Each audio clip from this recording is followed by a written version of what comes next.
Holy catfish. All right. Welcome in, everyone. I'm Daniel McCafferty. This is Nathan Jacobson. And we are here together tonight on a rainy October day. Yeah. To discuss a lot of things. Well, because the last time we actually sat down formally was like 6 months ago. So it's been a second. We've had other discussions throughout, but we're going to catch up on a bunch of things. How are we doing? 6 months ago is a long time. There's a lot of things that have changed. The sports landscape in Seattle has changed significantly. Sure has. I'm trying to think 6 months ago. What month was that exactly? Yeah. Were we in draft process? April. Yeah, so it would have been draft process stuff. Draft process. Draft was in May. So Seahawks had not drafted. Weren't really talking about Mariners because who knows at that point? Yeah, why would we? I had some mild Husky discussions going, but that was... Yes, you did. You know, we're touching on college football much lighter than NFL at that point. Yeah. Yeah, but since then, obviously, the most important thing we've done is made good old fashions. We're not sponsored by Woodinville Whiskey, but we do drink it. When in Rome. We did an extra tasting for their 9-year release with their bourbon recently, and that was a killer product, worthwhile. So, starting with the standard tonight and then made it into old fashions. I feel like that's a classic way to... Disgusting creature. Yeah. They're really good, actually. They're really good. So, if you can't tell, we've been sipping them a while. Yeah. All right. Well, we've got a couple things to go through. So let's do a couple things, shall we? This will be different because you've got an agenda and I'm coming in just... Yeah. But I think at this point we've discussed enough through text that we can put it on video and we'll call it good. It'll be fine. We're actually going to briefly tag into the Mariners thing first. So let's get that out of the way because otherwise it's going to pop up its ugly head forever. As it will. As it will. So the playoff drought ended 3 years ago. I was at that game. Yep. And we felt like it was going in the right direction. We had finally done the full rebuild. It was 3 years after the full rebuild. Mm-hmm. Not that anyone loves Depoto's HR or Depoto. PR or Depoto, but we were nodding along with the fact that he had rebuilt. Yep, and the farm, yeah, young talent, and made it to the playoffs for the first time in 21 years, yes, or 22 years. Yep. Like, that's an achievement. That's something right there. That earns you something. Yep. And Scott Service too, right? Massive props to them for doing that. Yep. And then the year after, all these big strikeout hitters and the big home run hitters, and we don't keep people around, and it's budget discussions again. Year after, again, we have this ongoing discussion. So 25 is like a Mariners fan nodding along going more of the same. Yes. We exit the offseason feeling like, yet again, we brought back a couple of guys who weren't healthy the year before, and that's really it. Like, yes, Julio has developed and Cal has developed and done some stuff, but we didn't. What was the infamous line from local radio? He was not that intriguing. Yeah. Cal was not that intriguing heading into this season. Yeah. No. Well, I mean, fans, you like him. Like, what's not to like? Like, he's our catcher. He's underrated. You know, he's a good piece in the team. Mm-hmm. He's a core part of the team. We thought he could touch 30 home runs for sure. It's possible. That was 6 months ago. That was 6 months ago. And, I think at that point, we rotate through the usual cast-off characters, and yet we finally make the right moves at the trade deadline. We're floating. We're floating well above water. Gino's back. That's good. Yep. Thanks for doing that.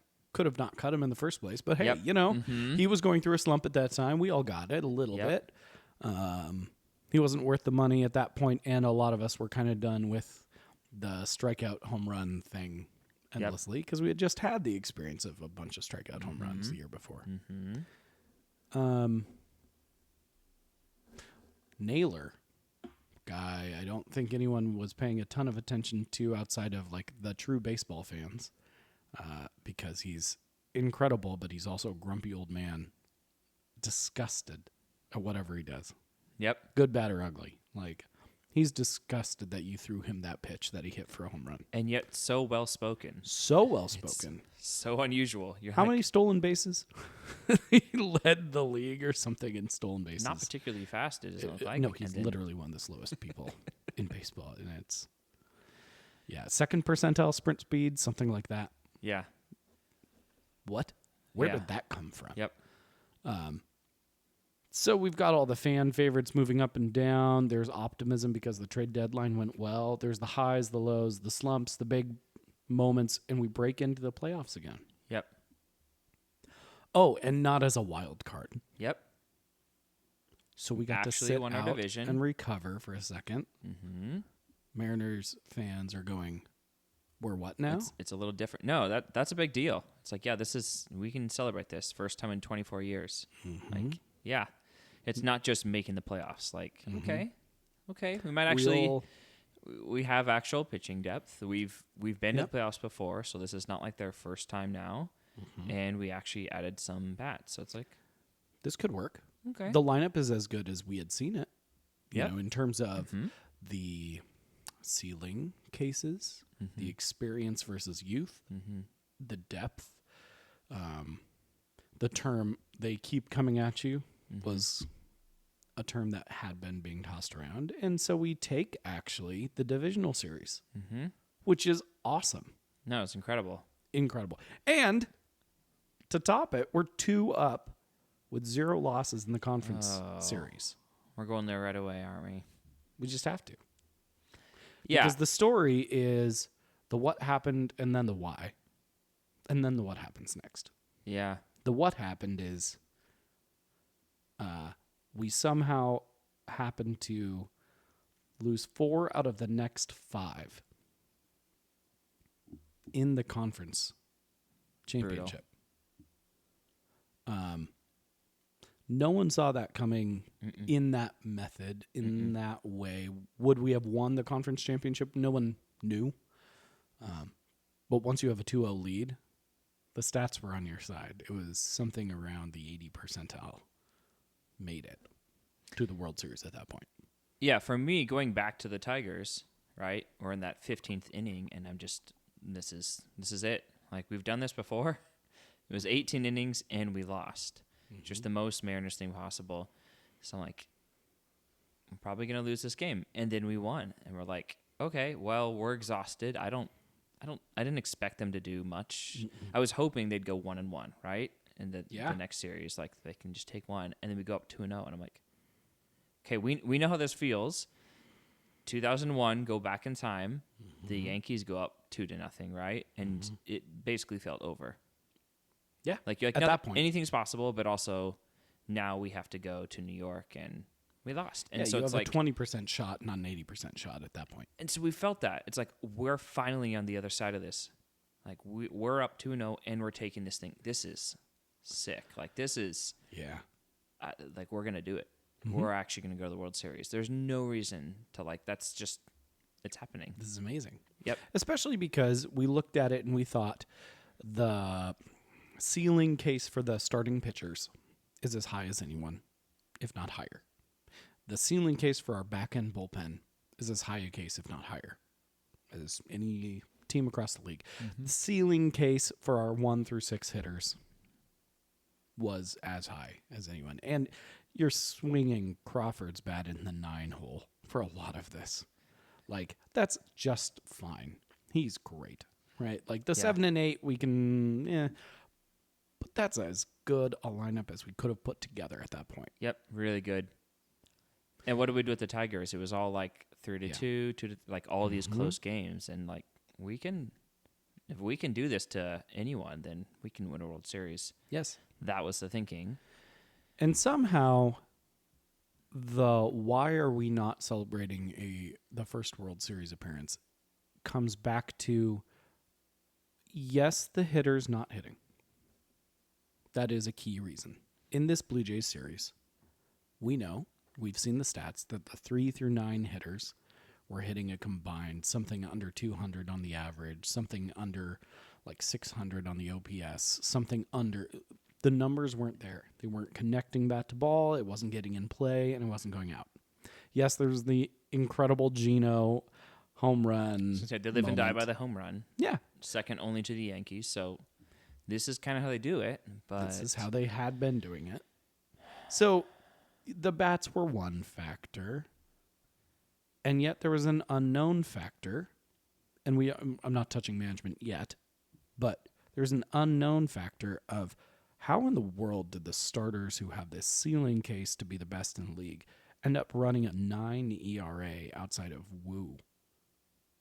Yeah, I think that's terrible. That's the biggest shocker of this whole thing. If you had told me 6 months ago the Mariners are going to be in the ALCS and they're going to lose Game 7, I would have been like, that is the most successful season we've ever had. Like that's because it was and is, yeah. And so, but again, the way they lost to go up 2-0 in the series, to go back home where they had just been really good.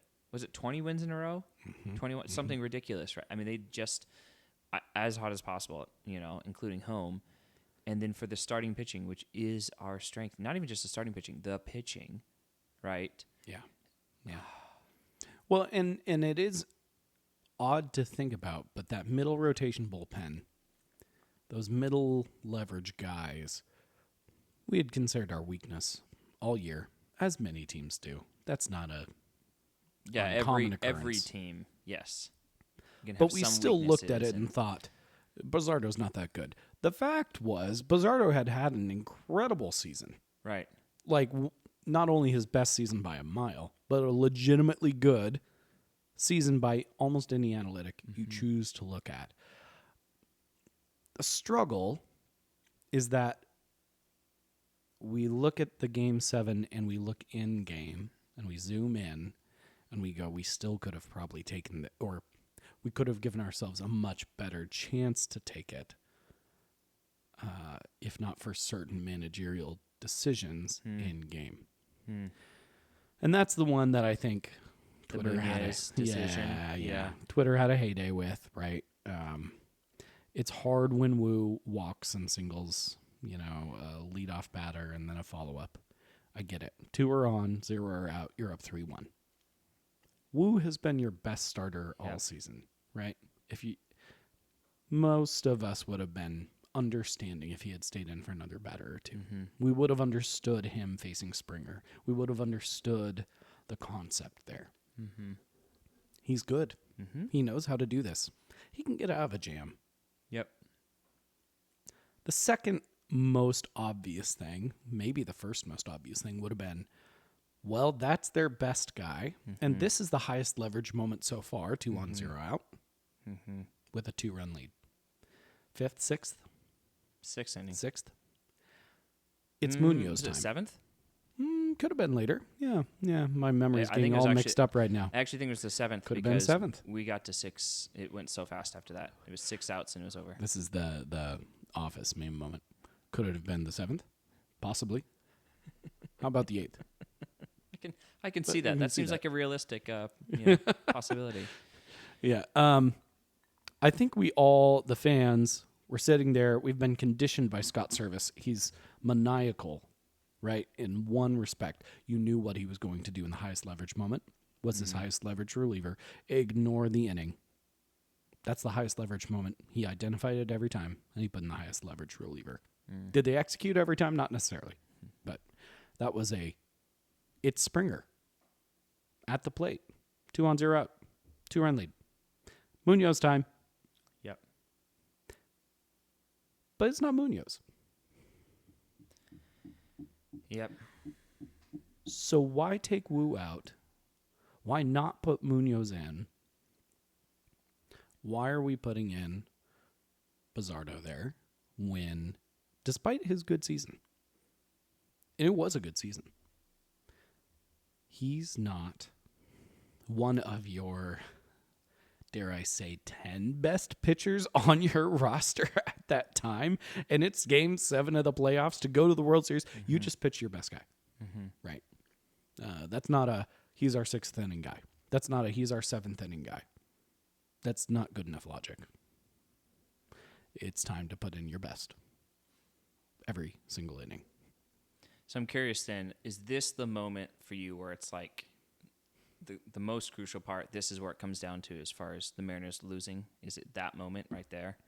No. For you? Okay. No. I think the bats and the starting pitching cooling off the 3-2-9 hitters, that's terrible. Yes. That's rough. Yeah. Because they should be better than that. Yeah. Like, that's a roster, that's a lineup that should be better than that. Yeah. Naylor had a couple of great moments. Gino had one excellent moment, and almost no one else did. Mm-hmm. We should be better than that. Yeah, their 7-8-9 were better than our 7-8-9 at the end of the day. Yeah. Like, there's 6, 7, quite 8, a 9. bit They're better. 5, 6, 7, 8, Yeah. 9. They're 4, 6, That's 7, what 8, made it 9. so difficult. Yeah, to me, like that, I do think that was probably the wrong call. That's pretty clear to say now, looking back at that decision, and probably in the moment as well. Some of it goes back to loving Dan Wilson as a player and also going, I think he's good. He just won Manager of the Year. Also, there was no hiring process. There was no search committee. There was no who is the best manager. No, it's just who's the most popular Mariner right now. Well, and we're still critical of that process while recognizing he's already the most successful manager they've ever had, which is weird to simultaneously recognize, but we get it. Like, that process was terrible. Yep. Well, and that's kind of what I go back to as far as, okay, that's the process you chose, so this is your guy, so you're going to live and die with him, basically. And so... And I'm kind of willing to at this point because it's year one, full year one, and because he just had the most success of any team. Yeah. The counterbalance is there were many in-game decisions that were weird over the year, and that one is one of those. I've heard some people say, on the sports scene, the Seattle scene, these last couple weeks, you trust Dan, you trust this team because they've gone farther than anyone's ever gone. And I do, with a massive question mark at the end there, which is I don't really trust the in-game managing. And that's hard. Because I'm not the only one. And that's just where we're at, right? We're in this is probably the best we've ever had. This might be the best we ever get. This is very much a World Series potential thing if they do all the right things. Yet again, ifs. But for him, I have a couple of questions that make me wonder how he functions in high leverage moments. So. Yeah, I think it's very fair. Yeah. Yeah. The starting pitching is probably the most disappointing thing. Yeah. If you really wanted to tag it on, I'd still probably the bats was an obvious one because you felt it every inning as the energy would just seep out of the building over the course of those last 5 games. And the only moment of happiness was Gino's big homer, following Cal's homer. But the starting pitching giving up an ERA of 9. Let's have one guy. So rough. That's the strength of your team sucked. What you gonna do? Were they beat up? Did they have something in their heads? Did they? It could have been a million things, but that's your job, guys. So. Yeah, I think it's again. If you're gonna lose that series, you're going back. It's not gonna be the pitching that gave it up, right? It's not gonna be after you go 2-0. It's not gonna be getting blown out at home. All those things, like those were just not the reasons. So that's for me going back to 15 innings versus the Tigers. Like you somehow win that game, you do, and then everyone's like, "Yeah, they're gonna be so tired." I'm like, "Yeah, they probably are." Like if they get blown out against Toronto, like that's okay. Like, yep, I kind of get it. We would have nodded. Like, yep, okay, makes sense. That's a really good team, also. But to go up 2-0, and then for me, it was like, there's no chance we go up 3-0. Like this is every team is good at this level, right? Like they're gonna hit you back. So fully expected them to win that game. You know, 2-1. Okay. Then I get the opportunity to go to the first playoff game of any sports team I've ever followed. Incredible. Like the night before, hey, you want to go to the game? Yes, I do. Here's these tickets. Incredible. Okay.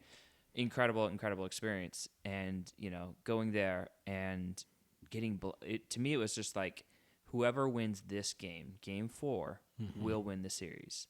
Because if the Mariners win this game, they go up 3-1. Then it's like you just got to find one. It's almost inevitable. Like you're gonna do it. But There's if the Blue so Jays much. go up 2-2, you've lost all your momentum entirely and your advantage. Well, not only that, and it's back to a 3-game series. It's back to a 3-game series, but it's how you lost. So getting blown out game 3, I'm like, yeah, I get it. Like their pride is crushed, like on the line. Like, hey, you got to win or you're done. So they blow us out. I'm like, okay, whatever. Sure, that happens. Moving on, right? And then the next game, another blowout, and it's like, I don't think anything's changing. Like their bats are awake. Yeah. This is now the real team we're facing. Okay, so you managed to somehow scrape that win, which honestly I felt like they should have won the 3rd game at home. And you're like, okay. And so to me, it just comes back to the probability that we were to lose was just like, that's not happening. It was in our favor. And even in game 6, twice with the bases loaded. I know. Right? I know. So it's hard for me to even get to game 7. And I mean, I am emotional about that loss, but it almost felt inevitable at that point. Like, yes, we're going to lose game 7. I had accepted it too, internally. Yeah. By that point, that was in-game. I still think the managing had the most visible impact. Well, it did because it did. It did. And the Bizzardo thing is weird because, like, did he not execute on the pitch that ended up middle to Springer on that? Yes, correct. Yes, it is. You can assign blame to Bizzardo, and you would be correct. The fact is, Munoz should have been there, or Wu should have been there, or name your guy, Brash, Spire, whatever. It's their top player. So put in your guy. Your top player. In that moment. If you can get that out and 2 more outs, you're back to the 4-hitter, right? And now you can loop around for 6 more outs with whoever you need to in order to do this. So, yeah, I think we saw it, we looked at it, we felt it the whole time. Mariners fans grieve and continue to grieve, and there's not an end in sight to the grieving. The big next steps are really clear. You have to re-sign Naylor. Yeah, that's the first thing. He's your. If you don't do that, the faith again is lost. Right, once again, that's because the minimum. Correct. That's the enter into the faith being restored or kept. Right, like that's the Seahawks this offseason, right? Where it's like, okay, they're doing like, all right, you're trading Geno, you're trading DK. Okay, that's a start, but where are you going with that? Oh, and then they draft an O-lineman. You draft Zabel. Interior O-line. So that's the right move. Let's keep doing that. So, the Mariners need to have an offseason like the Seahawks just had. Yeah. Yep. Is that fair to say? In order to keep fan faith, yes. This is their window. Yeah. It's so clearly their window.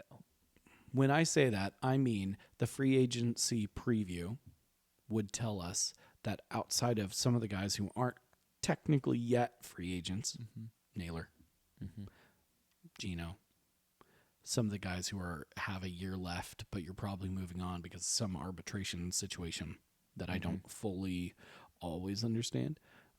We would say Naylor is one because he was the leader you need, because he is the bat you need, because he hits in this park and hits well, because he was... You need that in the clubhouse. You need that edge. That's the counterbalance to Julio that I really hated when we didn't have it. When we had Julio, Geno, and who's on the Dodgers right now hitting deep in the order. The big home run strikeout guy, another one. Man, I'm kicking myself for not remembering his name. But nonetheless, we had those 3 guys all with very similar fun personalities on the team a couple of years ago. And it was one of those, like, they made so many defensive mistakes and miscues, and they were kind of like joking it off, laughing it off. And it felt high home run, high strikeout, don't care that much, make some mistakes, it's okay. And that felt terrible. That was I don't like that. I'd like more competition, more competitive. Teoscar Hernandez. Teoscar. Yep. Like, I like Teoscar. I like Geno. I like Julio. I like all those guys. I like their You personalities. got to have some dogs. You got to have some dogs. That was Mitch Haniger a few years back, right? He was the push into the postseason guy. Yeah. And Naylor is not as beat up nor as old. Yeah. And he's swinging the bat better. So better keep him. Yep. Agreed. That's the minimum. That's the minimum. The other moves I think we'd like to start seeing to keep faith is Logan Gilbert extension. That would be a great move. That'd be a really big deal. That'd be a huge move. Considering they were trying to trade Castillo this offseason. Now, that's where we get into the odd stuff because I think Castillo's no-trade clause kicks out this offseason. So they're going to dump him. I hope remembering that he was super consistent for you in the second half of this year, but he had a year and a half of rough-looking stuff. Is he at the peak of his value? I would still pose he's essentially at the peak of his value. If you can get a younger arm, you've got arms who can come up into that 5 spot because Gilbert, Kirby, Wu, Miller, that's a solid 4. You got to fill only one slot. You can compromise on that if you can get the right bat back. Yeah. Yeah, you're right. If it's for a bat, then I'm probably down with because Castillo is 32 or 33. Will you double check me on that? And has begun to have the occasional rough dip. I would understand from a managerial perspective if you say the lineup needs something. We have the pitching coming up, or essentially right there. 32. There are very few pitchers, starting pitchers, who are able to keep the length in their starts and not have a significant drop-off once they start towards the mid-30s. So I would assume if you can get the best bat possible out there, and the free agent market this year is pretty below average, substandard, I'd assume that would be a move I would be in favor of. Yeah, I guess if they can get value for him, I'd be okay with that. But the reason I was so against it this last offseason is, like, what are you signaling to your fans? Like, why are you making that move if you're trying to contend? To me, it's like, I don't care. Mm-hmm. He's getting older. Okay. He's another pitcher. You can never have enough pitchers. It's like pass rushers. Like, correct. Okay. Does it make the team better not being on the team? Right. No, he doesn't. So this put him is on more the of team a and go do a run. When you said they need to have a Seahawks offseason. Yeah. I am in no way comparing him to Geno Smith, the quarterback, and the significant drop-off we've seen. No, not the same. But yeah. Is there an element of similarity where Castillo goes, you get something massive in return, or something that seems slightly less massive, but the drop-off happens this year and you were ahead of it by 6 months? The arm begins to wear finally, right? That the fastball, that the velo has been down this season and has been down for 3 straight seasons.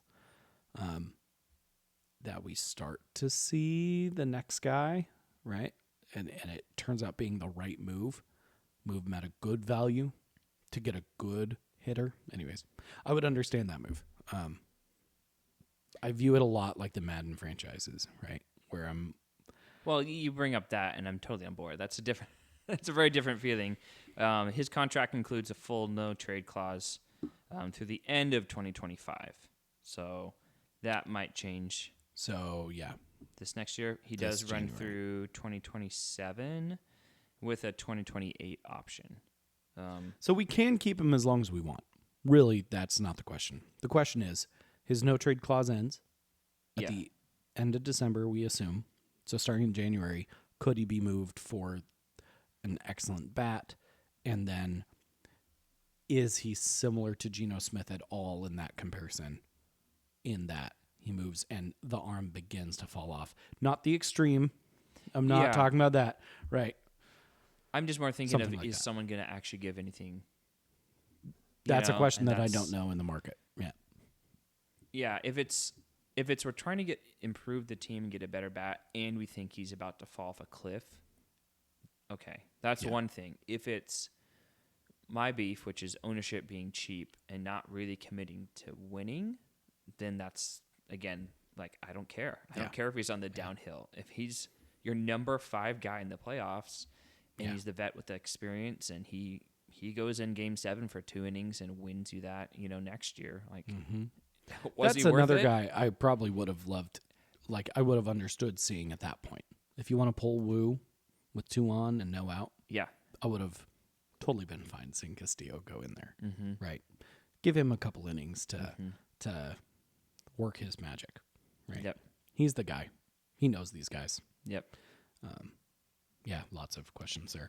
I do think there's other steps they can take, but you're right. Like, what they can't do is skimp to keep fan faith. They can't. When I doesn't didn't care necessarily- about fan faith, because if you're a Mariners fan, there's a hardcore people that will follow them no matter what, as we've talked about. It's just more of that, like, are you committed to winning? Do you want to win a World Series, yes or no? Yeah. I don't know. We saw the first possibilities of humanness from Dipoto this week, right? Where he was... Gets a little misty-eyed and... He's starting to... We haven't seen any misty-eyed yet. Not even in the breaking the drought a couple of years ago. We didn't see misty-eyed. So this is...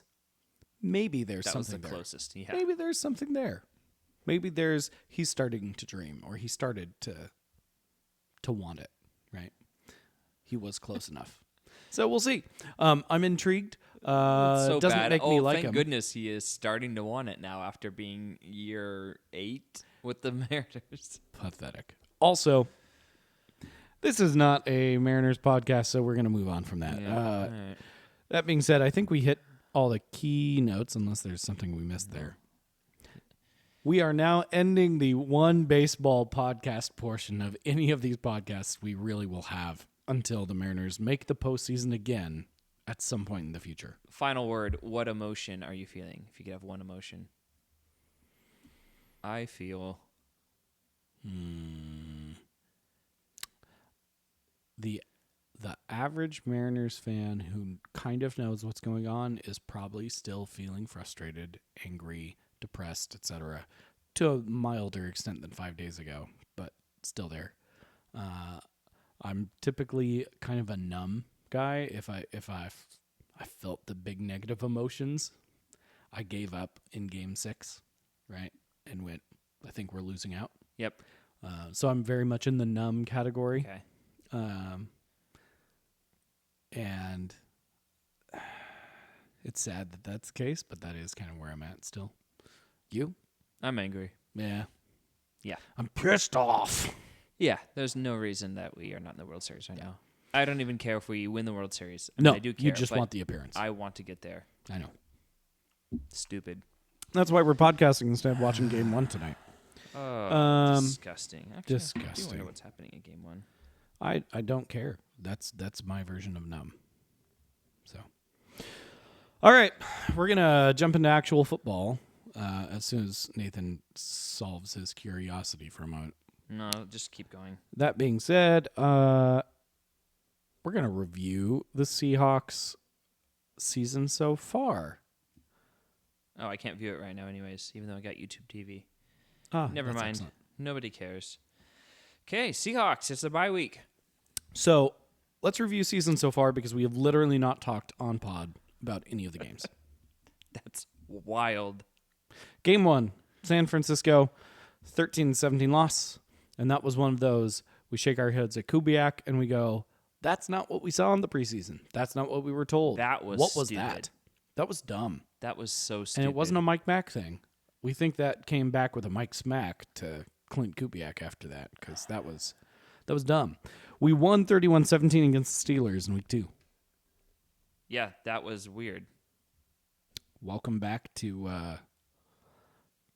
the opponent scored the same amount of points, but we went from 13 to 31 points. You know, flip-flop the numbers, and it feels better. We won 44-13 over the Saints. Man, the Saints are really showing up right now. They're I feel bad sometimes for Saints fans. Most days, actually, right now.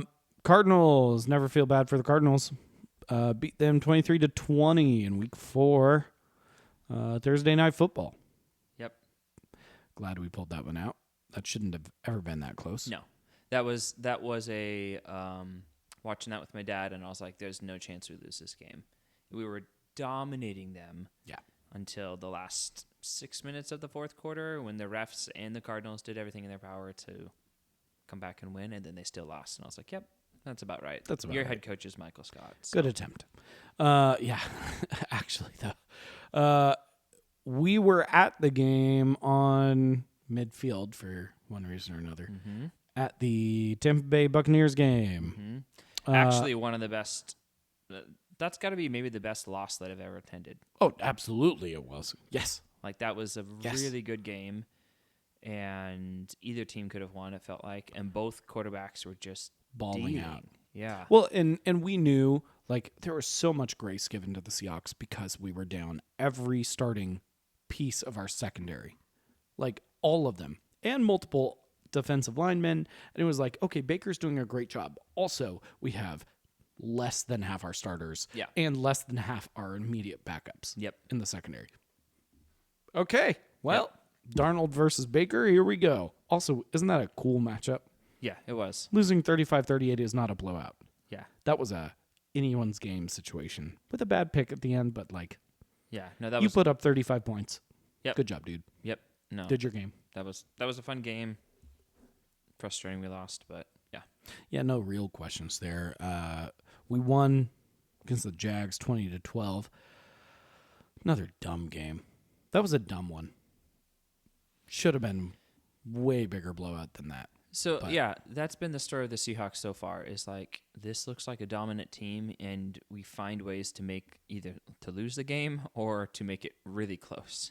So, well, and that actually was epitomized by this last week with the 27-19 win over the Texans that, again, was in no way that close. It was not close. And yet, somehow, you hang around long enough, giving them a chance. It's dumb. So it's dumb. It's dumb. All right, so there's the quick version 5-2. overview. 5-10. Just 5-2 heading into the bye week feels good. If we had said before the season we were 5-2 going into the season, if we were to say 6 months ago the Mariners will lose in Game 7 of the ALDS, and then the Seahawks will be 5-2 going into the bye week, like you'd be very happy. We'd be very happy. And right now we're angry and pissed off. That's correct. That's correct. All right. As we should be. I'm going to give Nathan a chance to go through the thing while I grab some of that 9-year Woodinville over there. Which thing am I going through? The specific thing I'm thinking is, would you give your take on how the season's gone so far? Yeah. So, I've so far been to, how many games have I been to? 49ers, 1, Bucks 2, Texans 3. 3 games.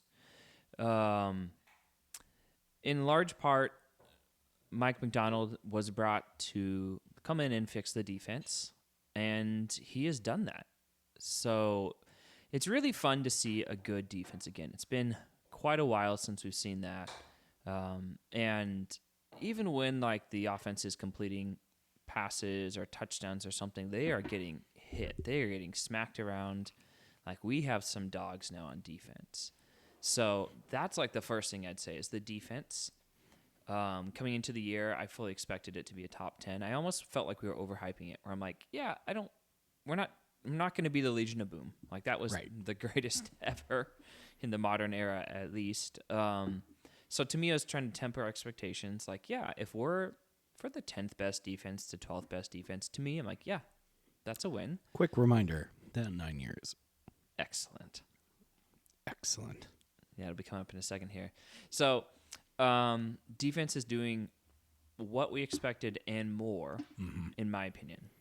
And that's with Wolin having a pretty bad, if not inconsistent, would be the best way you could put it, but I would say a bad year in a contract year.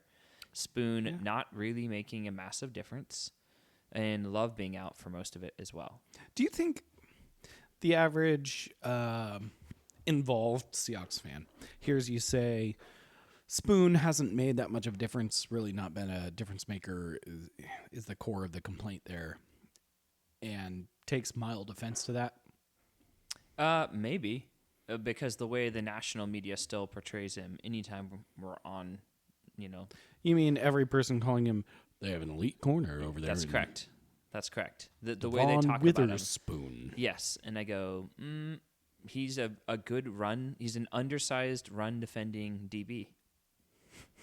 Yep, that's what you do with a top 5 pick. Yeah.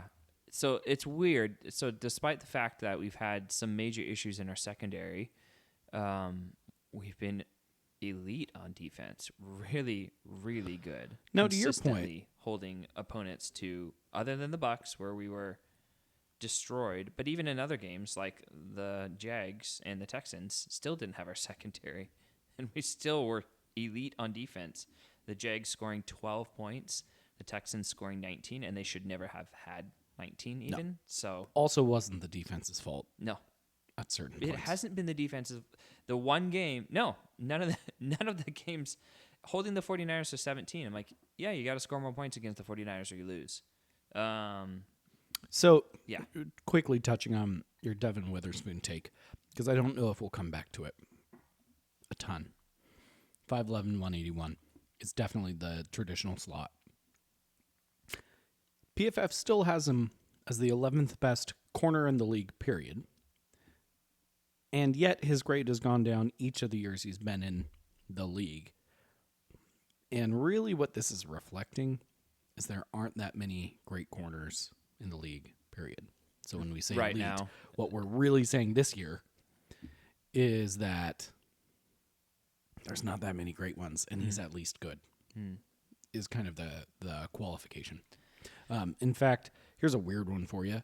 His pass rush grade among all secondary players is the highest. I believe that. I don't know if it's the surprise element, yep. but that's interesting. His coverage grade is not. It's 29th out of 110. It's good. It's above average. It's just nothing wildly special. Yeah. It's a starting corner. I mean, I had this thought the day we took him. He can be Earl Thomas, and his value still at 5 overall will not be worth it. Now, that draft just wasn't a great draft overall at the top end of the draft, probably. Like, there really wasn't much we could have done. How many corners in the league this year have a grade above, let's do 80? 80? In the league, according to PFF right now. Well, you got 32 teams, and if you have a CB1 on half those teams, and let's do 15. 15. You're saying 15 I'm saying corners. roughly half of the league has not a lockdown, but as a top corner who's earning consistently very good grades. 4. One of them is Nick Emenwari, who's not even played. who's not a corner, but plays a lot of coverage snaps. 3 games, 2.5. Yeah. He got banged up the first game, and then he only played the last Jamel Dean of Tampa Bay. Shavarius Ward of the Colts. Okay. Nick Emenwari, I just mentioned. And Kenny Moore, the second of the Colts as well. Everyone else has a total grade underneath that. Now, I'm kind of burying the lead a little bit. It does go to, I think it's 6 total corners if you go to coverage grades only. Why not 7? And Nick Emenwari is somehow just outside of that. So what PFF is telling us right now is that if you're disappointed in the play of Devon Witherspoon, it's really because everyone sucks.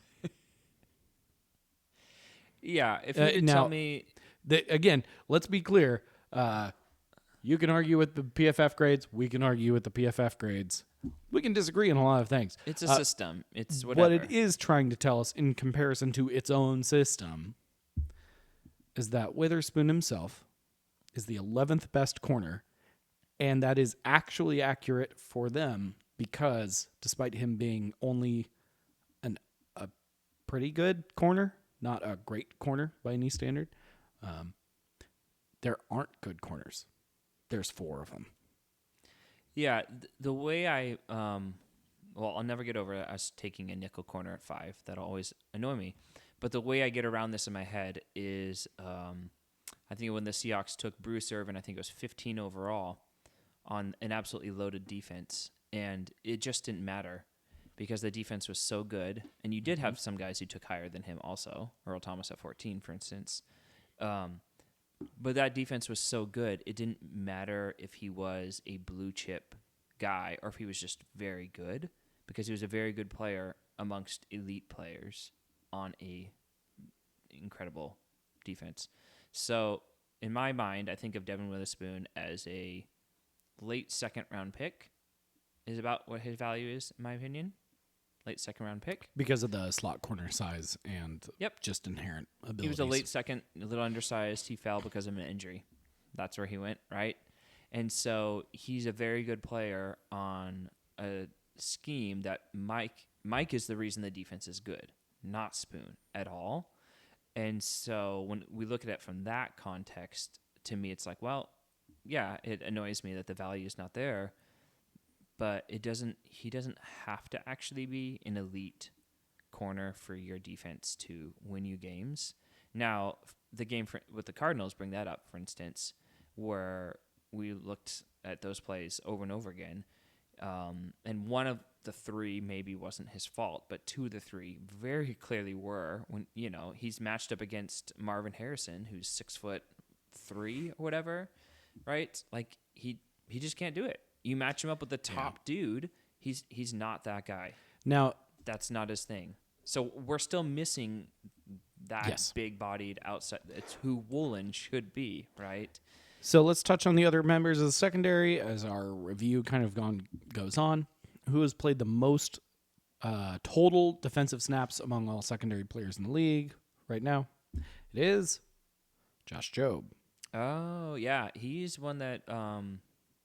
Today, he's tied with Cooper DeJean. Yeah, he's been our best corner. He was in the 49ers game. He was good.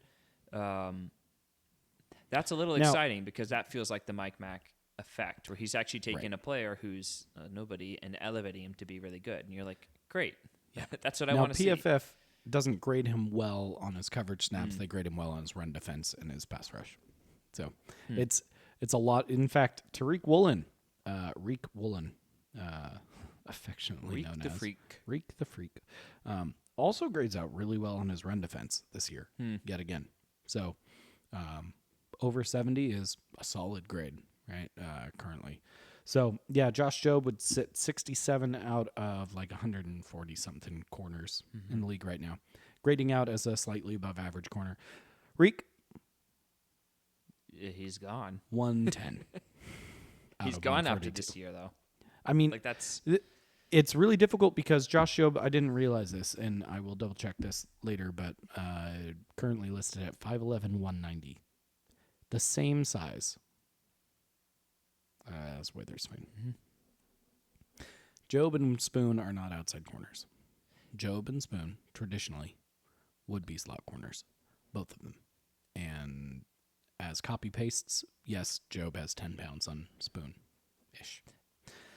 We're going to run into that issue over and over again until we find consistent starters. Yep, and that's where I go to this point, is that this is year 2 of the defense, right? Mike hated our team last year, I think, and he's got some real dogs this year, right? The D-line we got some dogs there.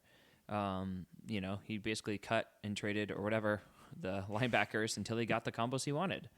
Ernest Jones is a dog. That second corner or the second linebacker spot we're still figuring out, but he has that. He's clearly his guy.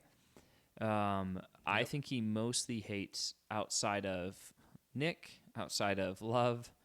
I think he does tuck up Spoon, so I'm not going to say he doesn't like Spoon, but I think he mostly hates what we have with our DBs, especially at the outside. It's so obvious that our glaring needs going into this next year, free agency period, and then the draft, is right guard. To me, it's a X receiver. Yep. It is an outside corner. Yep. What other needs would you put above that? I don't think I would.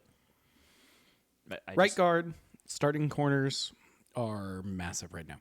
And at that point, though, we would say mid-round pick, a late-round pick on another inside linebacker or two. They're not the guys of the future right now outside of one. There is one that is for sure. Ernest Jones is for sure. Yep. I mean, he's like team captain level. Yeah, he's correct. We got and Murphy. The other guys are barely theirs right now, today. Knight's consistently benched right now. It's just... Which was disappointing after an exciting rookie year, you know. It's 5th-round pick, or 4th-round pick, whatever. Like, yeah. It's and the same he was thing with picked Bradford. pretty high. Bradford also was 4th-round pick, right? Bradford might have been a 6th. Okay. He may have been pretty It late. still is... He's one of those massive bodies that you can't copy. It's Oluwatimi, where you're like, right. This is our starting center. I'm like, why? Why is he? He's Though, a 5th-round and pick. Bradford Why? were the opposites, right? Olu was an award winner in college, multiple awards, undersized, but like not a ton undersized. He wasn't. Who was the center we had for a year, like a couple of years? The tiny dude, Joey Hunt. Yes. Oh my goodness. But he's so smart. He was like 6'2", 285. Yeah. Olu at least is 299. Like he's on the edge, right? And he's 6'3". So he's not wildly undersized. He's just undersized. Yeah. He was an award winner. He had a little athletic limitation, something, right? It was that kind of stuff. I hate him. Right. We don't want that. Bradford is the opposite. You can't copy that body type. That's huge. They don't make people like that. You can't find that. But also, he blocked his own guy. He's done it multiple he's been times. On the team. Yes. He can run block. As long as you're not asking him to like think through the thing. I was gonna say if he makes contact, but even then, that's not always the case. He can sometimes run block. He can run block in a straight line. Yes, he can. Straight line, yeah. In a straight line. And his eyes need to be He can go forward. He can. That way. What happens when your scheme goes slightly No, side? Don't ask that. He can't do that. I'm saying he can you go will forward. Immediately take out your other offensive lineman and probably your running back at the same time. So this is all joking aside. He's graded like essentially the worst right guard in the league. What was the graph you showed me? Was it today or yesterday? Though where he was right next to Will Fries. So that's an interesting one. Because I was like, hold on. What's the guy with the fingers? Yeah. Here's the reason why. Yeah. So that's an interesting one. Did we prevent ourselves from investing in the wrong guy and just keep the guy who sucks because he's essentially the same quality of player? Possibly, right? That's an interesting one. I still think we miss the Drew Dolman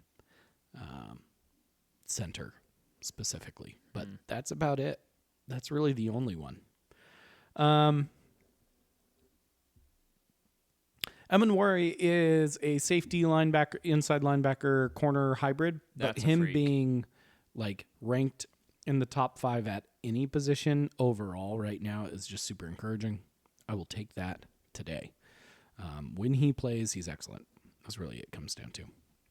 No, that's really exciting because he's hardly played this year. Yeah. And you didn't expect him to majorly, contribute, and our secondary's been so banged up that. We see it when he's on the field. He makes an impact, right? Pete Carroll's old term, he's a factor, right? You have to account for that body, that dude, because he can just move faster and he's bigger, right? Mm-hmm. He's the old. You can line him up on a tight end, and he will overpower the tight end, right? Yep. He meets him, matches him. Yep. That's really cool. And yet he's got the speed, the Chancellor style speed yes, he does. To match up with outside wide receivers. And I wonder if they're going to pivot to him being a little bit of that matchup this year as they struggle to fill that gap with another man corner. Yeah, it makes me think of against the Patriots in the regular season where we put put your best guy on your best guy, where we put Cam Chancellor on Rob Gronkowski, right? And it was just a fun matchup. You're like, this doesn't make sense, but Cam Chancellor's so good so athletic that he can do it. Yeah. Just stay on him. PFF does not like Will Fries, for the record. Well, I'm not certain that anyone likes Will fries right now. The Minnesota Vikings are struggling. Ranking We him are recording 49 this out of 81. We are recording this the day after the beatdown that the Chargers, the broken Chargers, just gave the Vikings. On I tried to national watch some of television. that. It was bad. It's bad. I was like, nope. So there's a conversation to be had there. The Vikings did not, in fact, rebuild their O-line successfully, and did spend a massive contract. Yes, they did. Speaking of O-line, though, have we recorded since the Seahawks drafted? Have we not? We did. We recorded did. on the second night after day 2. So we were just excited. We were but we just knew excited. Nothing.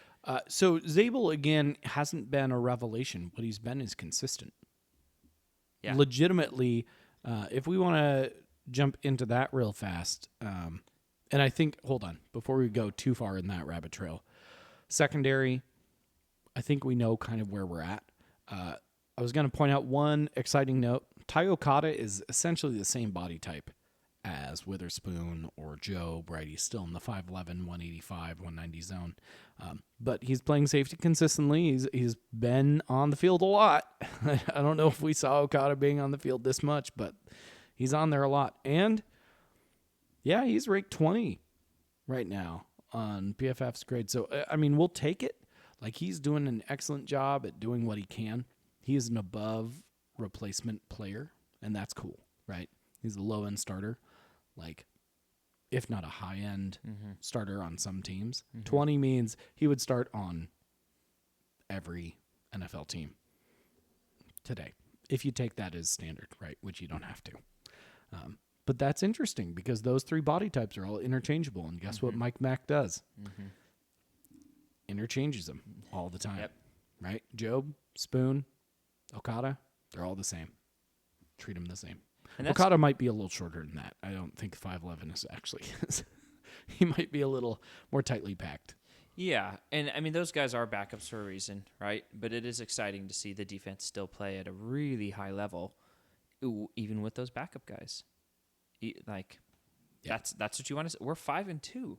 It doesn't feel. I don't feel great about the Seahawks right now, despite the fact they're 5-2, and maybe it's because they seem to still make games feel more difficult than they are, and we have this weird thing with Mike of being elite away, and that just does not translate at home, and it's wildly confusing and frustrating to watch as a fan who's there often. So I feel like I should probably be a little more excited about the Seahawks right now than I actually am. And to make sure everyone knows, you don't just have the display season ticket holder thing because you got it somewhere. You're literally a season ticket holder. That's and correct. you have been for years. Yes. So. Gray Zabel. So I suffer. Yeah. Talk about Zabel for a second. Zabel, 427 offensive snaps this year. That puts him somewhere in the 20-ish range of most snaps played by a guard in the league. Offensive grades, though, he's ranked about 53 out of the 74 total guards that are ranked by PFF across the league that have enough snaps to be graded.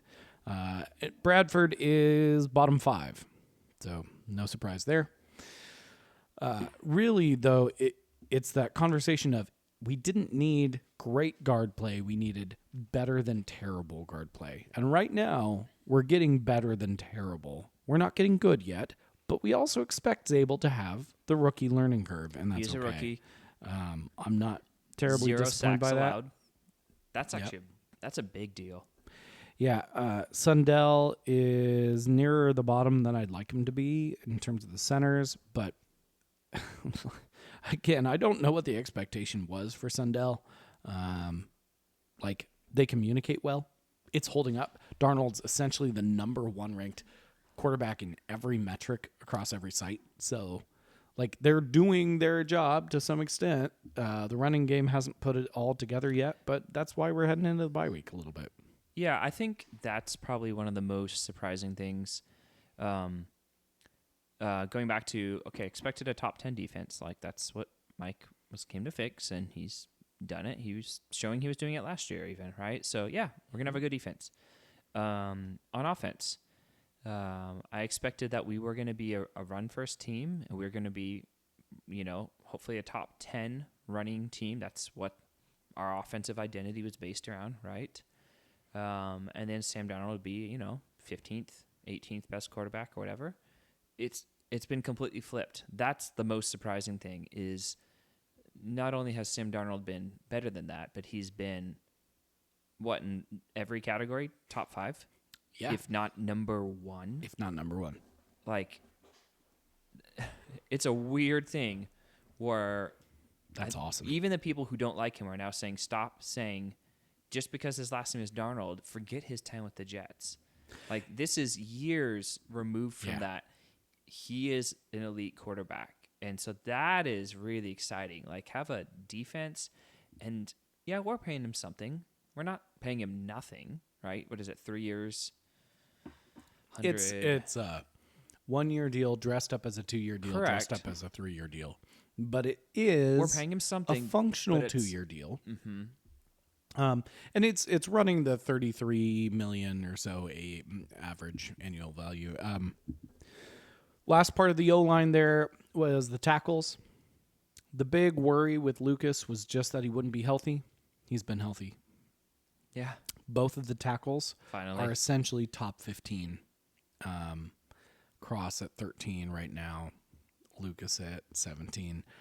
Out of 74 ranked, graded. That means we've got our tackles right now, our top quarter of the league. That's awesome. They both would start at left tackle for someone. Yeah. That is exciting because I wonder, like, if they can get even better, and I think they can.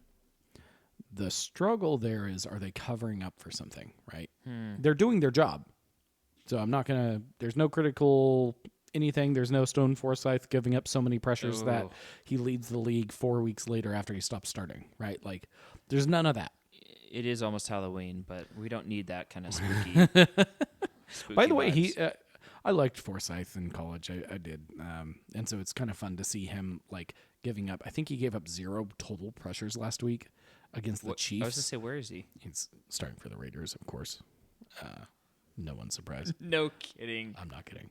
But he gave up 0 pressures against the Chiefs. Pete. So I'm proud of him, but that's cool for him. Yeah, I remember you and I talking about Cross, to pivot to him, and how every year we've seen him take some steps. Like, he wasn't like a dynamite top 5 guy his rookie year. Nope. He was very average, if not slightly below average. But every year he's gotten a little bit better. And we just talked about, if he can just, if he's 13 and we go into this offseason and we're going to pay him as the 8th, the 7th, maybe the 6th highest paid left tackle, right? And he continues to he's going to be borderline top 10 for the next 5 to 6 years. Done. Like, sign me up for that all day, every day. And then we got Lucas locked up for 3? I think it's 3 years. That's a good question. I John think it was likes to 3 do more. 3. Yeah. He likes to I do would 3. assume it's 3 more until someone shows me otherwise. Yeah, Abe Lucas has always been a first-round talent, but has that massive injury question mark. So they hedged their bets. They got a good deal. Yep. I'm happy to have him around for as long as we get him. Yeah, right? 3 years for a cheap deal. Like, right. So super affordable. That's the starting right tackle injury discount where his agent was like, "Yeah, you could be done this year, so take this money." So that's I feel really great about exciting. that. I don't think anyone's going to complain about the tackles. No, and when I logically talk about this team, I'm like, this feels like a 12-win team, easy. Now, that is technically possible if we want to swap to and actually, let's tag back to the Darnold thing for one more second. Okay. Because I think we're skipping 2 total storylines. One is on the defense, one is on the offense. And that's outside of coaching. Player storylines. Offensive storyline with Darnold is weird for me because I still watch him. Isn't that still so good? I'm telling you, folks, if that's within your budget, it's not a bad little boy to have. That Woodenville 9 is The bourbon 9 is It's very good. sick. Yep. Darnold is a funny one because even though I can forget what he did with the Jets, what he did with the Panthers, I can forget a lot of things. And I can remember what he did with the Vikings and remember they went with Shanahan. Mm-hmm. And I can see what he's executing. And I don't have many criticisms. On field, off field, I don't have anything. And yet, the excitement factor is near zero still. Really? Like, I still look at him and go, He doesn't bring anything wildly special from the mobile quarterback universe, right? He doesn't bring the insane bulldozing Josh Allen. He doesn't bring the insanely mobile Murray or Lamar Jackson. He doesn't bring some of those Russell Wilson highlights still that pop up once in a while. I mean, that deep ball was what? Where did that thing pop out of his hand? How did he have any, like Darnold is one of those guys, when he launches it off his back foot, right? Like it changes the trajectory. It's either off a little bit or something, but he makes up for it pretty well. His decision making under pressure starts to get a little wonky, but he's not under pressure that much, so you don't, it's all good. He's a hardworking, quiet dude, which is all I've wanted. But there is an element of like, yeah, he could rank number one in almost every category and still not win one award because he's just not exciting. He's boringly at good. all, right? Like, and not boring in terms of predictably good. That's different. That's not I'm not comping him to Manning, Brady, any of the all-time greats who, like, you just knew they were going to be great on Sunday. Yep. They're great on Sunday. Yep. Breeze is always great on Sunday. And yet you can always watch Drew Brees play. Yep. It's not that. It's just like, yeah, he's pretty good. He might be really, really good. And he's got good arm talent, great arm talent. He's got good mobility. Not great mobility, but good mobility. He's got great size. He's got lots of, but there's nothing wildly unique about him. And that's interesting. It is. Well, because going back to Russell, the strengths were so clear, especially early on. It was his deep ball was just, people would say it's top 5, top 3. It's not, it's top 3, if not number 1. And I would make the strong argument. Probably number 1. It's probably number 1.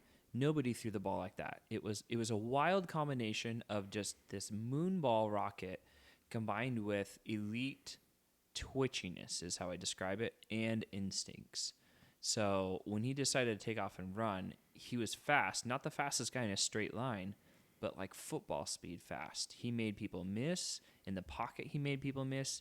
He did stuff that we haven't seen. It is like the video game, like totally. What is happening, just that freak level, right? Yes.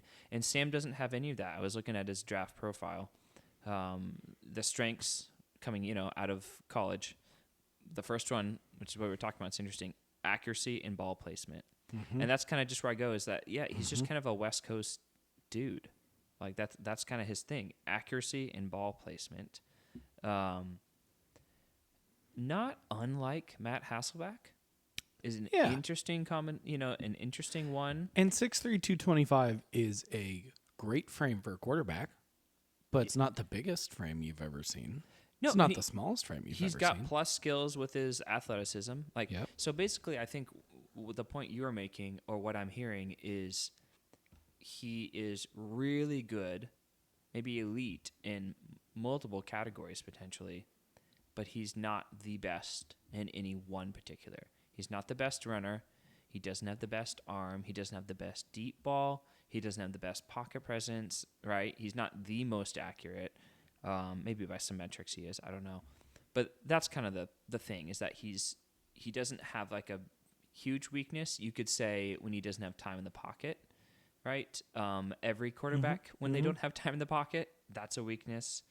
They also said instincts and anticipation was a strength, mobility and poise, intangibles, right? So we kind of see all that. And then the weakness was turnovers, mechanics, and arm strength. Well, he's really fixed his mechanics, right? Mm-hmm. That is Which fixes his arm strength to some extent, depending his on arm strength is the fine. angle. It's not a negative, I would say, right? It's fine. He is an He NFL can't make arm. a ton of the wildly off base throws. He's not Patrick And that's Mahomes. okay. And that's okay. Well, and I would say there's actually a He's skill not Josh set. Allen. Right. There's a skill set of many of the elite or clear elite QBs. Is that fair? That the off base throws show up with some power. We'll use the word zip for the moment. That's different. It's not the same. Examples. I think it's interesting that the top 2 graded quarterbacks right now at this point in the season, per PFF, are Sam Darnold and Dak Prescott. Not Baker. Baker's down at 12 now. He had a pretty rough game that last one. That last showing was something. It's interesting you pivot there because that's where I was already going. Good. Same page. What quarterback would you currently have in the NFC? Because it just makes me think of, when does this matter to have that elite trait? Like when you need to be the best player in the game, it's playoff. It's playoff football. Yep. That's when you need your best players to be really good, right? And it doesn't have to be quarterback, right? You could have a running back who runs over you for 200 yards, and that's your best player. You don't, It could be the defensive end. It probably has to be quarterback or defensive end, most likely. So at that point, NFC QBs, let's... I got him here. Yep, I've got them too. Okay. Do you want to play the game or do you want me to play the game? You start. Okay. Would you rather, if you were in the playoffs today, you had to go from wild card to Super Bowl, would you rather have Darnold or Prescott? Darnold. Darnold or Stafford? Darnold? Today, probably Stafford, but yeah, Darnold long term. Darnold or Hurts? Hurts. Probably Hurts. Darnold or Love? I'm pretty Darnold on that. Love for me is still one of those, like, I would love to see consistency more, and he's definitely not. The word consistency is not his thing yet. So. Yeah. Darnold or Daniels? Daniels. That's probably. A really good one because we play them next. Yeah, I'm probably Daniels. This year, I would say Darnold, but in just a game, 1v1 like that, it's Daniels. It's Daniels. Darnold or Brissett? Obvious. Darnold. Yep. Darnold or Mayfield? Man, that is nose and nose. I think Baker's attitude is insane. I love it. Yeah, and that's one thing that I think of, like comping Darnold to Hasselbeck a little bit. I would comp Hasselbeck a little more towards Mayfield, actually, in their attitude. And that they just felt like they had a desire to win. Especially, I mean, I think of like Matt's last few years that he had with us. He was beat up, and he willed his way to win some games, right? Yeah. So it's probably Baker. Probably Baker. Darnold or Rattler? Darnold. Darnold or Mac Jones? Darnold. That's an interesting one, though. Yeah. Because it's not as far off as you might think. Totally. Mac Jones has overperformed what people have thought consistently when he's had a good OC. Yeah, he's... Good situation. Now, he hasn't really thrown any touchdowns recently. He's been managed by Shanahan, so I don't know. I'm kind of in that's a problem. Darnold or Kyler Murray? Video game boy. Still Darnold. Yeah. Darnold or Caleb Williams? You and I have not liked Caleb Williams. Not since day from one. Day one. Darnold or Bryce Young? Darnold. Yeah. Darnold or Brock Purdy? Huh. That's the closest comp, I think. I still go Darnold, but I'm going to go Brock Purdy there because of week one. Like, Brock Purdy he's got that dog in him. Yeah. Is he a competitor at all times? Is he intimidated by any situation? No. Does he show the intimidation at any point? Absolutely not. I like Darnold's physical skills so much more that I'm... $20 million. Right, 37.5 totally. this year for Darnold. 55. we've been talking recently about it, but quarterbacks who have top 10 contracts in any given year in terms of cap hit Yep. don't make the Super Bowl, period. Yep. Right. And if they do, they lose it. So, Darnold or Jared Goff. That's the most interesting one so far to me. Yeah. I'm going Goff. So a lot of these are really close, right? Where I'm going to go Baker over him. Hold on. Let's actually finish it out. Darnold or Russell Wilson? Darnold. Darnold or Jackson Dart? Darnold. I still like Jackson Dart, by the way. I think he's really interesting. He's interesting, but not in a playoff game right now. I think he would be very interesting in a playoff game. Okay. I don't necessarily think he'd win, but I think it'd be fascinating. Darnold or Michael Penix Jr.? I wish Michael Penix was doing better, but Darnold. I still like him. Darnold or Carson Wentz? Darnold. Okay. So your consensus was Hurts, maybe Baker, Daniels, Baker. Yeah, it probably is Daniels. I am going to say. So okay. Hurts, Daniels, Baker, and Purdy. And Goff. Yep, so Darnold would be 6, which again, I mean, you look at the top 6 teams in the NFC, right?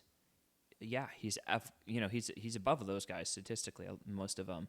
But he's right there. He's right there, and the reason I give the edge to so many of those guys is simply because they've done it longer. Like Jared Goff, I'm not going to say he's been electric in the playoffs because he hasn't. He's famously lost a Super Bowl and then lost with the Lions last year in a game they absolutely should have won.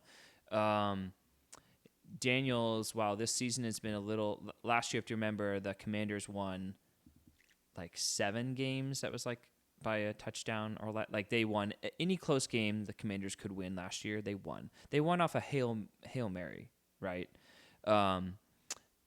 But Brock Purdy again beat us week 1, and I just sensed that even just watching him play, seeing him warm up, I was like, man, I don't like this. Like Brock doesn't care who he's playing. As much as I hate the 49ers, and that's the chip on the shoulder thing that Baker has too, and right? Baker has that as well. Where it's just like I'm gonna run through. I think the one guy on here I still come back to, probably more so than Brock Purdy, because he hasn't won the whole thing. Is if you told me I needed one quarterback out of these guys for a playoff game today, if Stafford is healthy, you probably can't tell me it's not Stafford.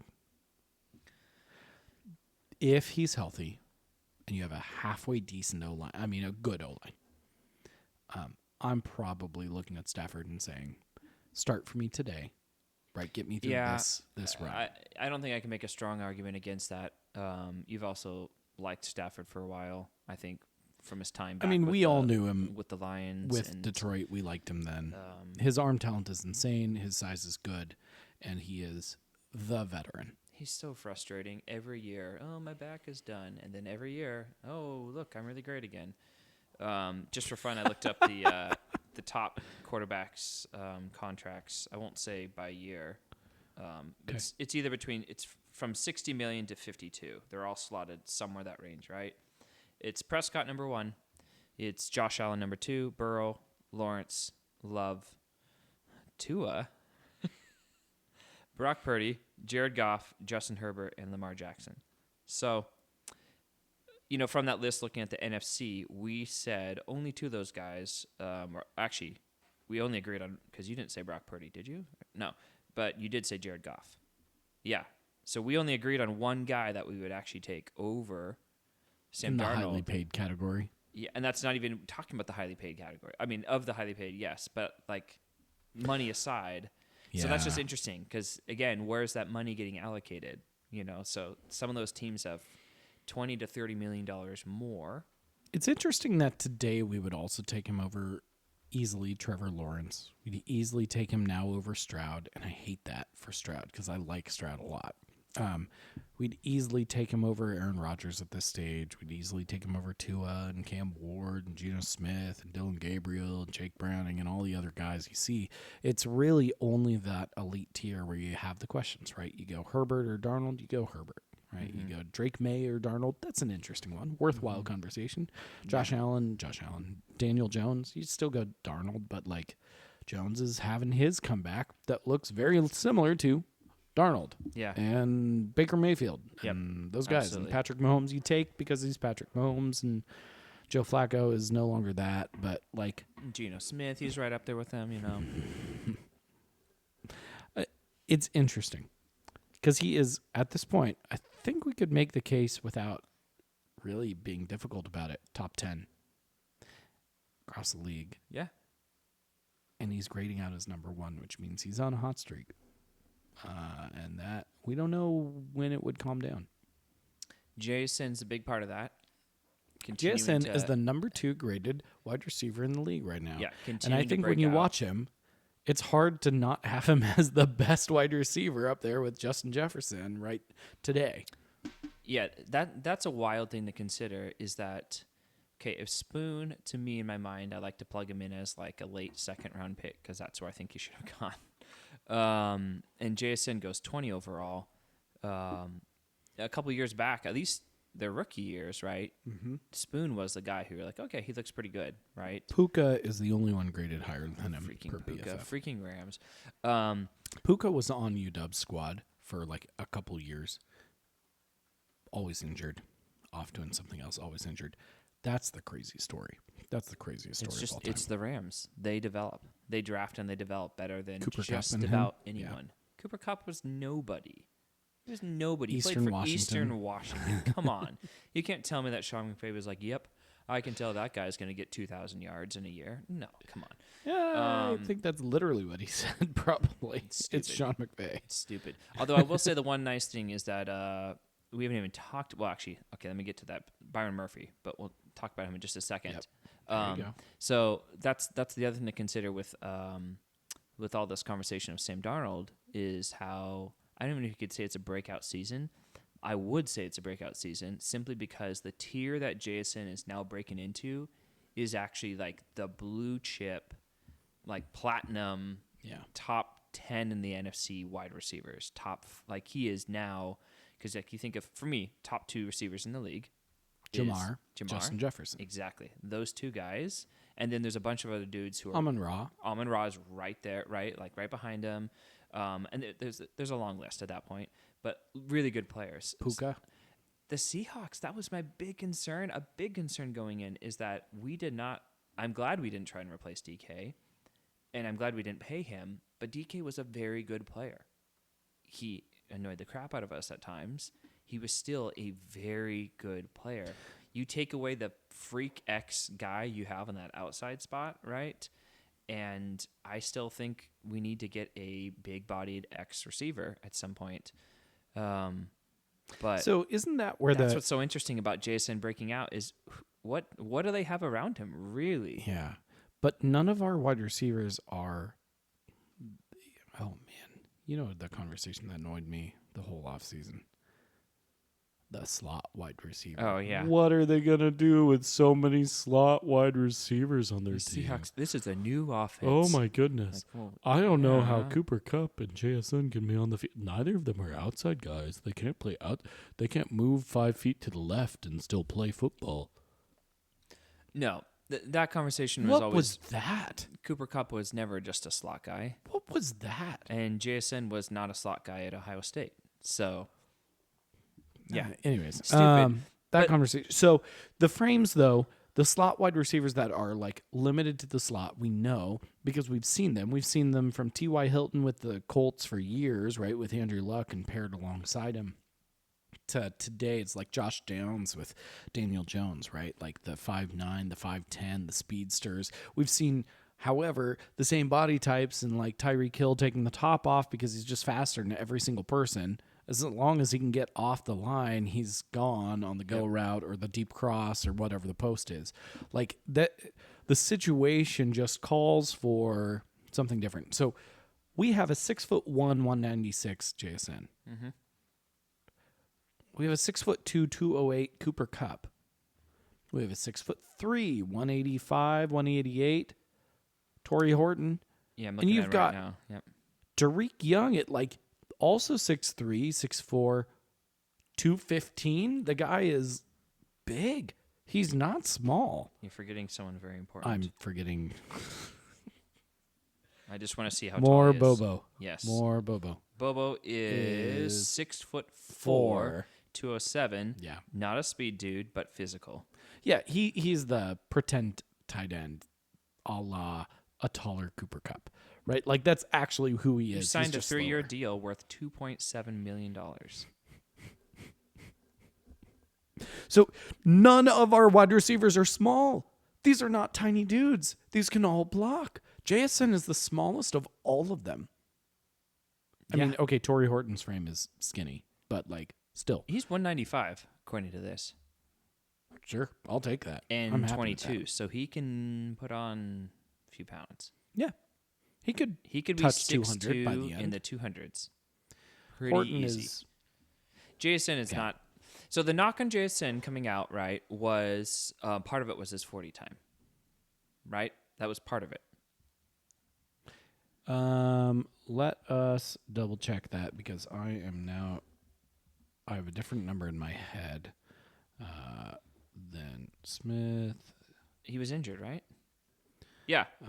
It's cited as a 4.52. Yep. Different number in my head than the official one because I thought his pro day was reported for something. So here's the thing with he was knocked for that 40 time. He ran a 4.48 to a 4.52. However, what he was really good at was the 3-cone and the 20-yard shuttle. Yeah. He was the fastest wide receiver in both categories. So what player does he remind me of? It's Doug Baldwin. And Torrey Horton. So you're telling Tyler Lockett? And exactly. So you're telling me that we have Doug Baldwin and Tyler Lockett on our team. Yeah. Okay. Darn. Yeah, shucks. So you have a dude who is Allen Iverson in a wide receiver body, and his quick twitch, how he moves, right, is just people fall out of their shoes. And then you have Tyler Lockett, who's the dude who returns punts and is silky smooth with his routes and is deceivingly fast. So I do hope everyone's enjoying the endless Seahawks talk because we could literally do this for hours, and we probably will. We do. We're going to continue. We it. have. But in the sake of time, we're going to do probably 5 more minutes total here on the actual live pod. How do you want to end this time? So, well, a couple of quick hitters. Take on Mike McDonald and what he's done on the defense so far. Year 2. He's been phenomenal. Top 5 defense. Top 5 defense. Yep. It was last year. It's probably number 5, but it's the second top half 5. of last year. This is the trend that's continued, and he's going to continue to get more weapons, and it's going to grow. Take on Byron Murphy in year 2, year 3. He was the guy I was most scared for because of lack of production or lack of opportunities, and he is now playing as one of the best defensive tackles in the league, period. 23 on PFF's interior defenders out of 125. Yeah, elite. He's been playing at an elite level. So that's really fun. The fact that he's always been a slightly undersized nose, but an incredible, 2 technique, right? Like, man, when he shades just off the ball a little bit, the farther he gets towards guard, you're like, oh, that's disgusting. He's going to wreck that guard's shoulder in. Especially when you see the even splits, when him and Leonard start going out from the center and they are attacking both sides and the center just tries to get like a foot back and loses all his leverage immediately. It's really fun. Yeah, if Jaron Reed is the Sam Darnold on defense, meaning he does everything really well, but he doesn't have one thing he does phenomenal, Byron Murphy is the freak in several ways in that he's undersized technically as a D tackle, but his strength and speed, the quick twitch combination is freak level. Like he is a 290-pound running back playing that position. That's what he is. He's an absolute freak. Okay. Clint Kubiak, year 1. Yeah. Horrible first game showing, like as bad as possible. Correct. And then he has been great. So I will take that, and I will add that I think his situational awareness needs to grow significantly. Sure. Very specifically, the use of running backs in their wide zone lineups This is my Daniel. endless Tell rant me and more rave. about this. I've not heard about Freaking this. stop running Charbonnet to the sidelines. And he did better in that, by the way, in the last couple weeks. Much better. Charbonnet was used much more up the middle between the tackles. He's stayed in there, and that's excellent. Canine, stop rushing him up the middle. Rush him outside the tackles as you need to, right? Let him follow a path. This is one of those simple, recognize the skill sets and use the skill sets. Like, yeah, they can both pass block as they need to and do whatever, but use that. Like, they have clear strengths. Charbonnet loves to just be a hammer. Mm-hmm. This is the joke about the Lions running backs, right? This is the Sonic and Knuckles thing. Mm-hmm. Sonic is Canine, Knuckles is Charbs. Use them like that, right? They're not interchangeable. They're just different. Mm-hmm. And that's okay. And let them be different, right? So that's I have reduced my high horse, my little rant to 30 seconds. My final two thoughts. One, tell me just yes or no. Woolen and K9, are they back next year? Two freaks on your team. Woolen? You're asking at the bye week? Yep. Is Woolen back next year? No. Is K9 back next year? Probably not. Okay, so neither of them back. And then the last question, what do the Seahawks finish with this year? We're at 5-2 heading into the bye week in week 8. Let's look at the schedule real fast. We've got Commanders. Win I or think loss? we win. Win. 6-2. Cardinals. Win. Win. 7-2. Rams. Is it It's at Rams? It's at Rams, so we're gonna win. You're it's right. away. It's gonna We're be elite. weird. It's gonna be We're weird. gonna be okay. 8-2. Win. Titans Win. should win. 9-2. Better win. Vikings At home, so we're gonna lose. It's Sam Darnold No, revenge game. I'm gonna take the win there. Probably gonna change out a win somewhere else to make up for it. Okay, so 9 Like and Falcons. 3. I'm gonna say there's a weird loss at the Falcons. So we're at 10-3. Yep, and a loss to the Colts at home. 10-4. Loss to the Rams at home. 10-5. Win to the Panthers. Okay, 11-5. We're gonna beat the 49ers. It's away, and they'll be 12-5. They'll be dead. 12-5. So there's our 12, and that sounds about right actually, because it feels like a team that should be 12-13. So, easy, and we're gonna do you be know 11-12. how much money I put down on over the 8.5 wins at the beginning of the season? Yeah, that was. If I had money to put down, I would have done it. Hundreds of dollars on that. Good boy. Shut up. That was one of the dumbest lines I've ever seen in my lifetime. People are idiots. I don't know. I legitimately think. No, I've been to Las Vegas 5 times. People are idiots. Yeah, I don't know if the books are the idiots as much as that's true. That's true. the people are. I am part of the people, so if you heard it here first, if we screw this up, it's because of me. Yep. This, who knows if this will ever see the light of day, but It will, but we'll see that. Hey, I want to touch on, if you're okay with it, Huskies for like 3 seconds here. go. Have you caught any of the season so far? No. Okay, so Jed Fish, head coach. Good. Damon Fishy Williams. boy. Damon Williams, second-year quarterback, but really first-year very full-time athletic. starting. Very athletic. Kyler Murray. I've heard that. Yeah. Literally Kyler Murray clone. Mm-hmm. Really interesting watching that in college. In college, that works. works. It works. That works in college. so well. Jonah Coleman, running back. Yeah. He's going to be drafted top 100, if not top 50. Kid is killing it. He had a game with 4 or 5 touchdowns already. Like, we're halfway through the season. Guy is awesome. First rounder? No. He's probably one of those, like, early thirds. Okay. You know what I mean? Like, that's... Who went to, was it the Patriots? Took former UW guy. Was it Polk? Oh, yeah, Jalen Polk. Yeah. Right around there. Yeah. Yeah. Well, it's that story. He's not. It's not working. Who was the other UW kid they took in the late second to the 49ers, I think, back in the day? You remember the crazy hair. He was awesome on the first big bowl team where I was watching a ton. Damon Williams, Jonah Coleman, Jed Fish, head coach, offensive coordinator as well, offensive play caller, and their From Arizona. wide receiver Denzel Boston is going to be a first-round wide receiver, if not a top 15, 16 pick this year. So, they've got some. So their quarterback, their running back, their wide receiver, and their head coach are a really interesting offensive combo. Unfortunately, the two times they've had an opportunity to really show up, Ohio State, Michigan and Ohio State, blowouts. And it's interesting because both of those were tight going into the end of the third quarter. Mm-hmm. Both of those only blew out in the last 15 to 20 minutes. Yep.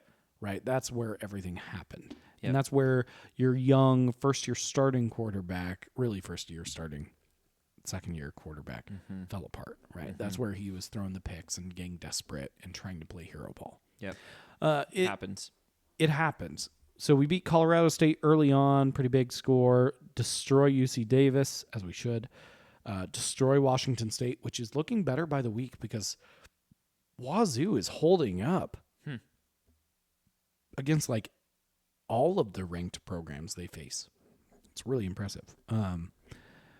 Beat out Maryland, beat out Rutgers pretty well, and tomorrow we play ranked Illinois.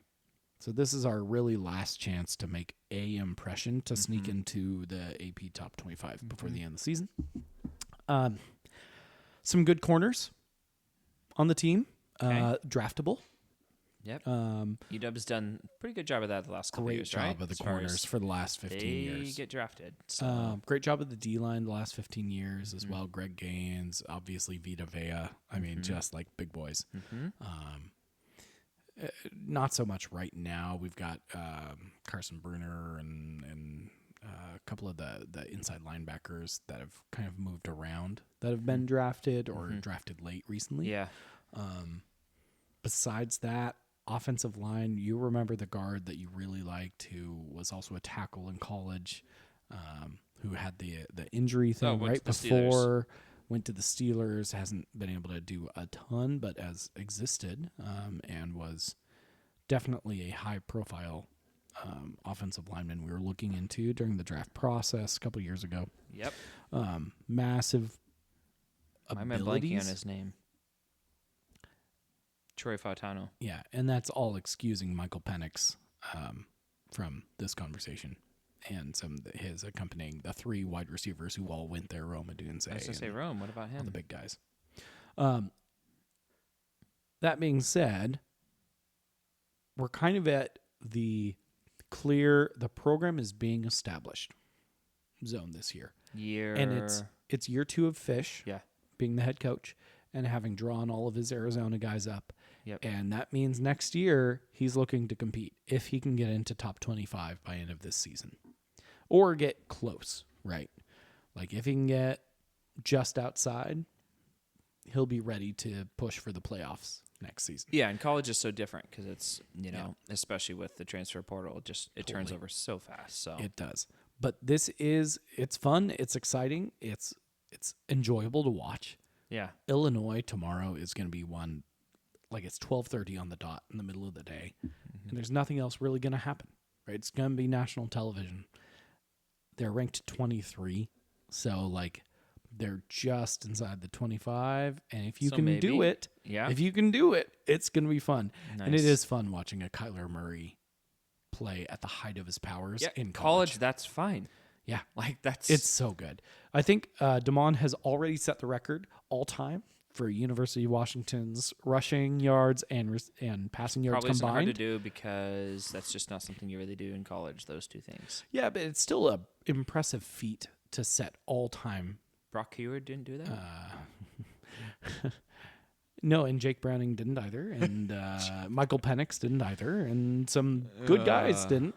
Right? Like, who is the Russell Wilson coach? Still is this coach, I think, the QB who we don't like. Oh, Jake Heaps. No, we're not talking about him. We are not bringing Let's his name end up this on this podcast show. talking about Jake Heaps. We are not bringing his name up on 90 this show. minutes of gloriousness. I do love that college football ends by December. Yeah. Right? Like really outside of the playoffs, it's done. That's kind of nice. And so it's really fun to get invested, do a couple of Saturday games, a few things, go to a couple of tailgates, and call it good before the weather turns fully. Yeah. So I've been to some games this year. This has been great. Went to the Kansas City preseason game with you again. Yep.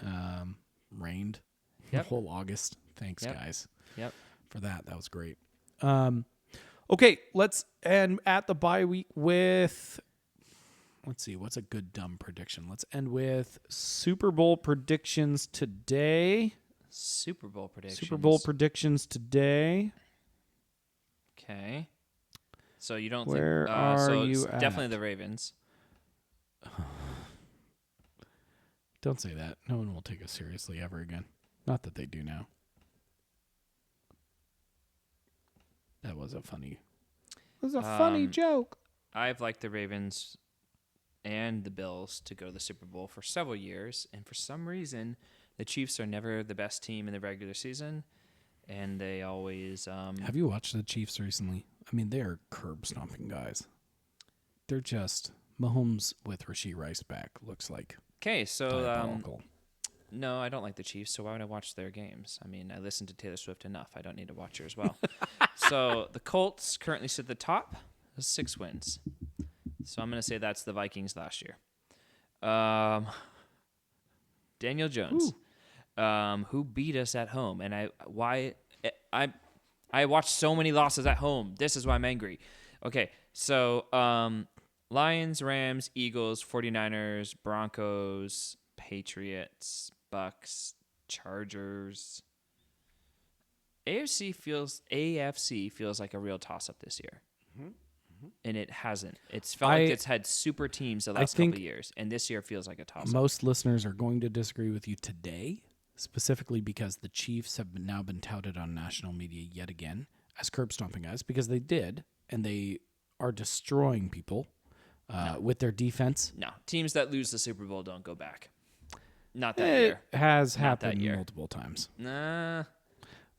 From the Chiefs specifically, but yeah, that's just Chiefs dumbness. If you think it's not the Chiefs, I'm good with that. Go for it. You tell me. Who is it? Oh man, I'd be very intrigued if it's not the Chiefs, though. You're right. Teams that have lost the Super Bowl have gone back the next season, but it's super rare. It's called the Super Bowl hangover. Yeah.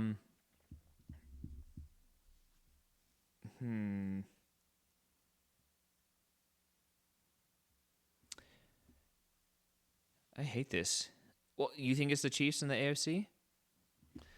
Yeah, I think the NFC is the interesting discussion. Yes. It's the bloodbath. Yes. The Eagles look more vulnerable. Very. They still have the best roster. It's just a question of, do they have the right coordinators? And we think the answer is no right now. Yeah. And we don't think they can solve that by the end of the season. Yeah. I have no idea who's going for the AFC.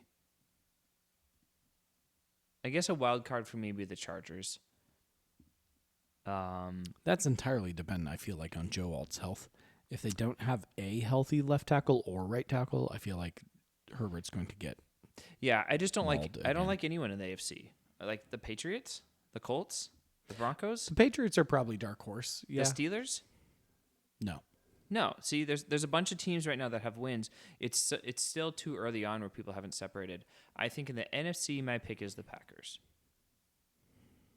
That to me, I said that right after the Micah Parsons trade, and I feel worse about that today than I did then. But for me, I think of a playoff situation. Who are the best players, right?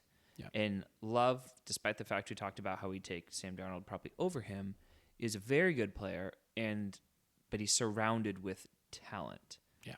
It's not Josh Jacobs is the heart and of Micah that Parsons offense. In those big moments can actually win you the game. Yes, he can. So for me, it's the Packers. I don't know. I I'm not picking the Chiefs. Screw it. I'll pick the Bills to randomly get there. I'm going to say this is the year, for whatever reason, Josh Allen actually beats the Chiefs and goes to the Super Bowl to play against the Packers, and maybe the Bills win. I think it's That'd be either fun. the Buccaneers or the Lions end up somehow in that NFC championship. I'd almost put us at as good of odds to end up in that championship game as any of these teams. The Eagles still have the best roster in the NFC. They just don't Followed have the by right the Lions. coordinators. The Lions and are they actually fall apart healthier when this that's- year. They Yep, just don't have the Lions look good. coordinators. So. Yep. Well, and they're starting to. I mean, they're starting to score and score and score a lot. Yeah, if there's any team that here's a Super Bowl I want. I don't know if it'll happen, but I would love to see the Lions and the Bills. Totally. Because either of those fan bases, we talked recently about Would be most devastated or tortured excited. fan bases, right? And they are both up there. Yeah, that'd be fun. So that'd be fun. That'd be a good one. So I am still thinking a Chiefs AFC appearance yet again, despite the fact that I would hate it. And I just can't get around that based on where I'm at. I would like to see the Lions finally get there, and I think they actually can. I think there's a very realistic path for them to get there. but there was last year. That's what's so shocking with their coordinators. Yeah, I don't know if they're going to melt down right now, though. I don't know if they're going to hit that. And I think the fact that they've melted down before and yet are coming back so strong, at least in the last few weeks, feels like, yeah, they've got a chance here. I mean, the Lions feel like the Mariners, like in the a team lot of that ways. has 0 wins In a lot in of their ways. history. That feels like the Mariners. So that gets me excited because the Mariners just lost in this horrible fashion. So if the Lions can maybe go back without their coordinators, Gives your Mariners heart hope. maybe. Okay, you heard it here. How to heal a Mariners fan's heart. Have the Lions win the Super Bowl. That's what it is. That's good for All America. right, so you're saying it's Bills, it's Lions at this bye week. We're going to do this again in a couple of weeks, right? Because I sure hope I think so. it's you and I probably just hosting again very soon. Yep. And I'm going to go Chiefs and Lions because I think the Chiefs are the dumb inevitable, and I just will root for the David against the Goliath and hope for the best. I do think the Seahawks have a better chance than we ever thought to actually make that appearance this year. Not certain that it's a high chance, but I think it's interesting. Still waiting for the 49ers to fully collapse. Hasn't happened. It's frustrating. Intrigued because They yet might again, actually get healthy. the 49ers, the Rams, and the Seahawks are going to prove a massive battle for each other. Bloodbath. All And the three would be in Cardinals the playoffs are right now if we ended today. hilarious All yet again. three would be in the playoffs. Amazing. It's crazy. All right, folks, that is all we got for today. Holy catfish. Holy Catfish, a Seattle football podcast. I am Daniel McCaffrey. This is Nathan Jacobson. For us and everyone else, I suppose, we say Until the next time. good night. Hasta la vista, Hasta la baby. vista.